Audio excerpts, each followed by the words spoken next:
Welcome to the part 2 of React Router series. Today we are going to look at some of the primary components of React Router library and how we can use them in our React application.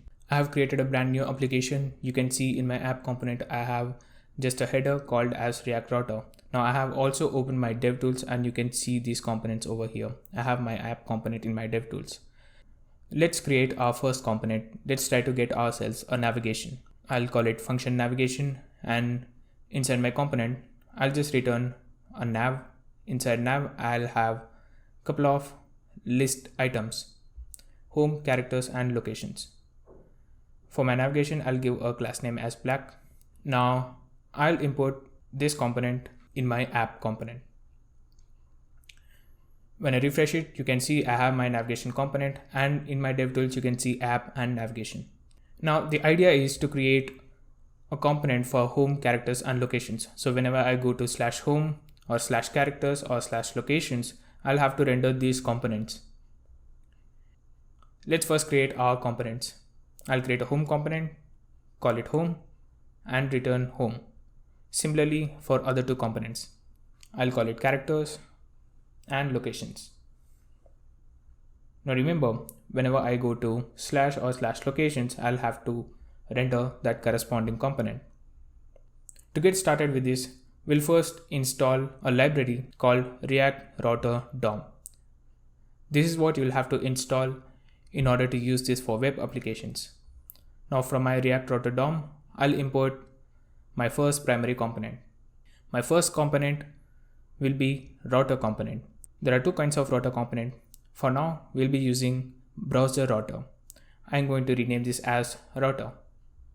The best way to use routers in React is to wrap up your whole component inside the main router component.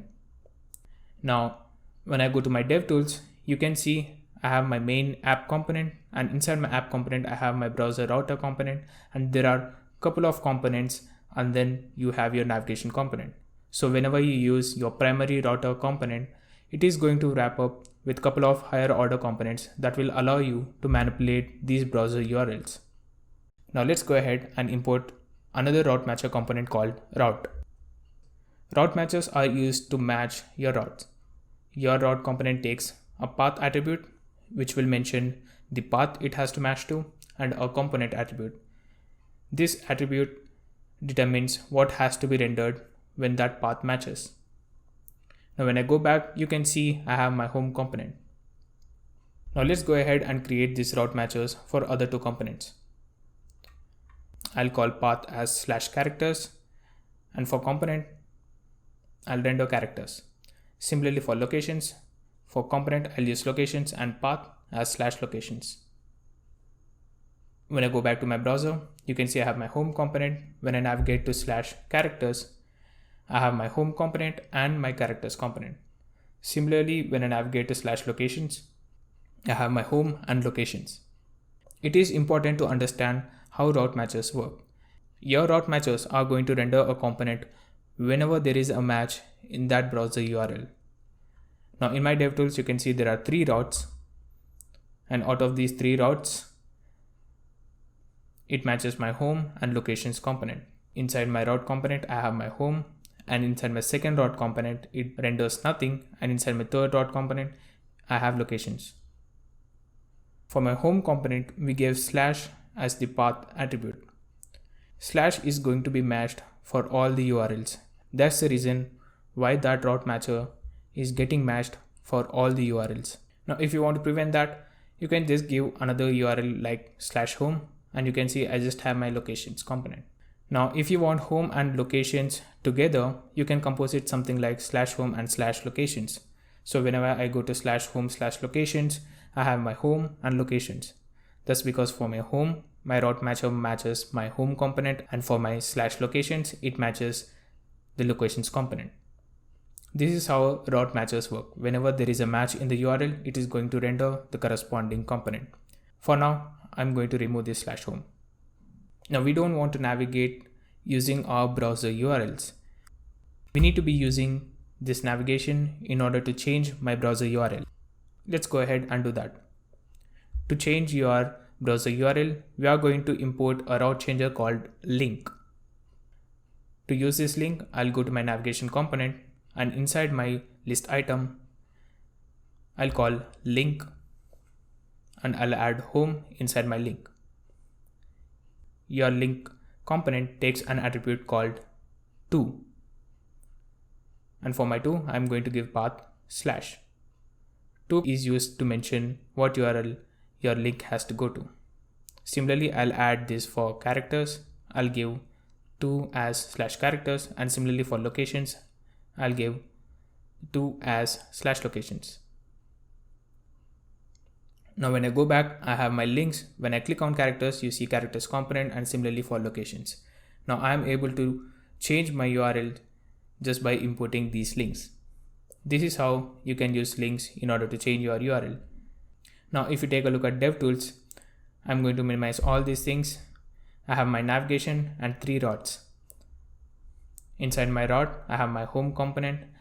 Whenever your component is rendered by a rod matcher, it is going to inject certain properties inside your component. We will be using these properties in later sections. Let's go to my home component. Inside my home component, I'll have to render 2 more components. I'll create those components. I'll call it comp1, and for now I'll just return a header that says comp1. Similarly, a second component, I'll call it comp2. Inside my home, I'll have to render these 2 components. First, I'll create my rod changers. I'll add my links.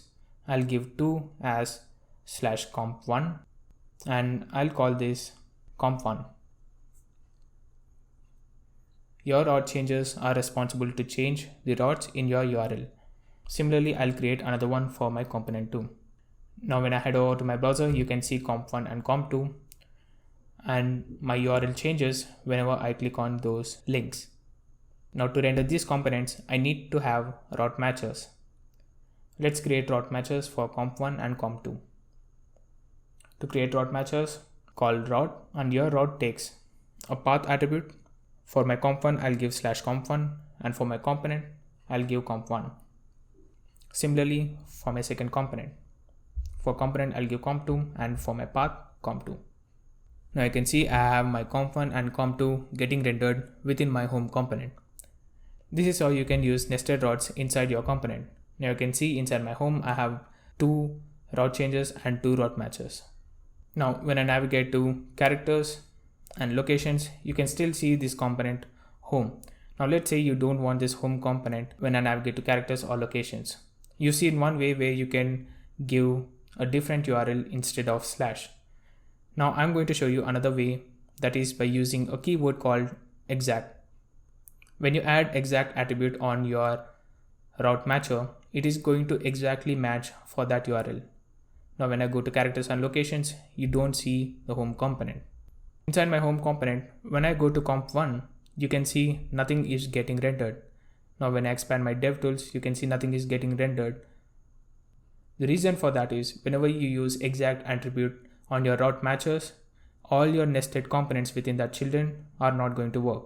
To prevent this, we can use a special kind of route matcher called switch. Now I'll go back to my DevTools. You can see there are 3 route components as of now. I'm going to wrap all my route components within my switch component. I'll hit on save. I'll go back to my browser, and you can see everything is getting wrapped under my switch component. And inside my switch component, I just have one route matcher, and that is for my home. When I navigate to characters, I'm still at home. Similarly for locations, I'm still at home component. The reason for that is whenever you use a switch route matcher, it is going to look at all the paths and it is going to return the first matched route. In my case, slash is matched for all the URLs. That's the reason why I'm rendering home for all the URLs. A quick fix for this one would be to add this matcher at the end. Now, whenever I go to locations or characters, you can see I'm rendering those components, and even my nested components inside my home are going to work. Now remember, whenever you use a switch route matcher, it is always going to return one route matcher, and that route matcher is the first URL that it matches. Now in my navigation, I have home, characters and locations. Whenever I click on these route changes, my route changes. Now when I inspect these elements, these are just your standard links. It would be nice if we can show the current active link that we are at right now. We can use state in order to maintain these active links. However, there is a special kind of route changer called as navlink. Now inside my navigation component, wherever there are links, I'm going to replace these links with my navlink. When I hit save and when I go back, you can see the current active one gets highlighted. It adds a class called active and it also adds accessibility elements.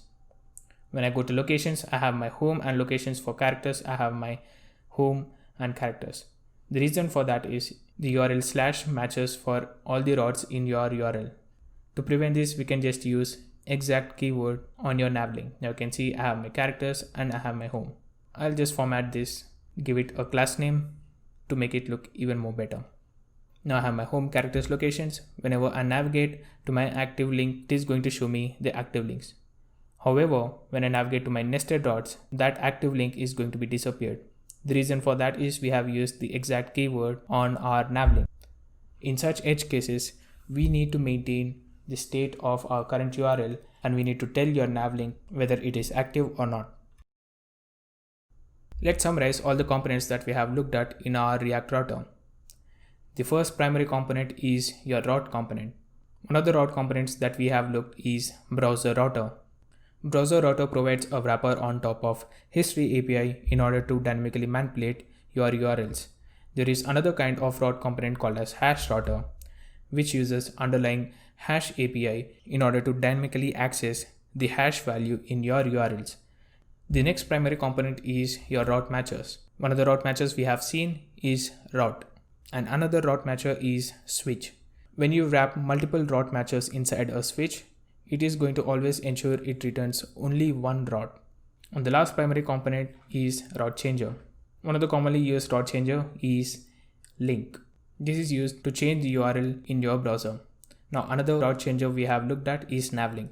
They function exactly like link, except they add the additional accessibility and class attributes. That's it for this video. Hope this was helpful for you. From the next one, we will start building our application and implement some of these components that we have looked at. So stay tuned for that, and thanks for watching.